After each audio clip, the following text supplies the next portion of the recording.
ये बात सच है। कांग्रेस के किसी भी मेंबर को काला पानी की सज़ा नहीं हुई। वो क्यों नहीं हुई वो मैं लोगों को थोड़ा सोचना चाहता हूँ, ताकि लोगों में इसको जानने की जिज्ञासा बढ़े। कि एंटी प्रोपेगेंडा फिल्म है। ये एंटी प्रोपेगेंडा फिल्म इसलिए है कि जो सावरकर जी के खिलाफ इतने सालों से प्रोपेगेंडा चलाया गया है, उनको ना जाने क्या क्या नाम दिए गए हैं, माफ़ी वीर, कायर, ये वो सब जो प्रोपेगेंडा है, ये उस प्रोपेगेंडा को तोड़ने के लिए सावरकर जी हमेशा साम दाम दंड भेद में विश्वास रखते थे। और सब जानते हैं कि दुश्मन के किए हुए वादे को निभाया नहीं जाता। वो वहाँ से उस सिचुएशन को समेट के निकलने के लिए होता है और फिर वापस मुड़ के वार करने के लिए होता है। रणदीप जी, हमने बचपन से सुना है भारत ने दे दी हमें आज़ादी बिना खड़क बिना ढाल।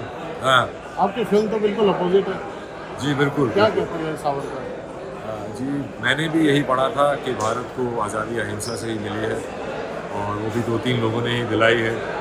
पर एक सशस्त्र क्रांति भारत में थी जिसका बहुत बड़ा योगदान रहा है, जो कि किताबों में जितनी भी मैंने एक तकबे की किताबें पढ़ी हैं, उनमें सिर्फ यही लिखा है कि एक ही पैराग्राफ में पूरी सशस्त्र क्रांति को समेट दिया जाता है। वो ऐसा था नहीं। और एक नैरेटिव चलाया गया आज़ादी के बाद भी कि सिर्फ उस वक्त जो कांग्रेस पार्टी थी उसी ने ही हमें आज़ादी दिलाई है, और वो सच नहीं है। और उन सचों, हिस्ट्री का क्या सच है क्या नहीं, वो आप जितनी रिसर्च करेंगे, किस नज़रिए से करेंगे, उससे पता चलता है। मैं अपनी रिसर्च से प्रूव ही कर देता हूँ कि अल्टीमेटली हमें सशस्त्र क्रांति से ही आज़ादी मिली थी।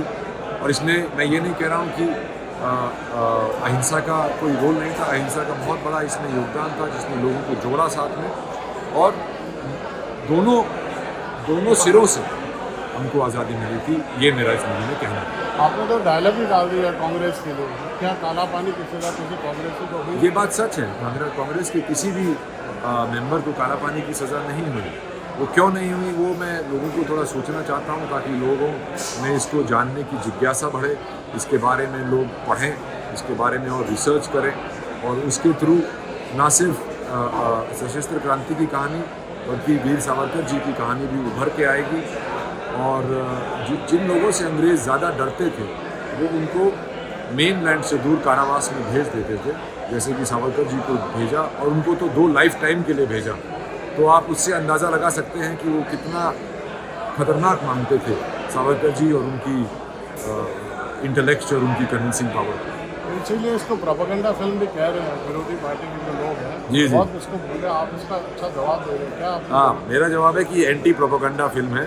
ये एंटी प्रोपेगेंडा फिल्म इसलिए है कि जो सावरकर जी के खिलाफ इतने सालों से प्रोपेगेंडा चलाया गया है, उनको ना जाने क्या क्या नाम दिए गए हैं, माफ़ी वीर, कायर, ये वो सब जो प्रोपेगेंडा है, ये उस प्रोपेगेंडा को तोड़ने के लिए, एक असलियत लोगों के सामने लाने के लिए, एक और हमारा जो इतिहास जिसको एक धुंधला कर दिया गया है, वो लोगों के सामने लाने के लिए ये था।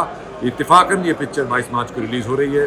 मैं तो इसको पिछली 15 अगस्त को रिलीज़ करने वाला था, स्वतंत्रता दिवस पे, स्वतंत्रता वीर सावरकर की। लास्ट में एक बात बोल दीजिए कि दुश्मन के साथ किए गए वादे को क्यों नहीं निभाया जाता? ये बिल्कुल है। सावरकर जी हमेशा साम दाम दंड भेद में विश्वास रखते थे, और सब जानते हैं कि दुश्मन के किए हुए वादे को निभाया नहीं जाता। वो वहाँ से उस सिचुएशन को समेट के निकलने के लिए होता है और फिर वापस मुड़ के वार करने के लिए होता है। Thank you.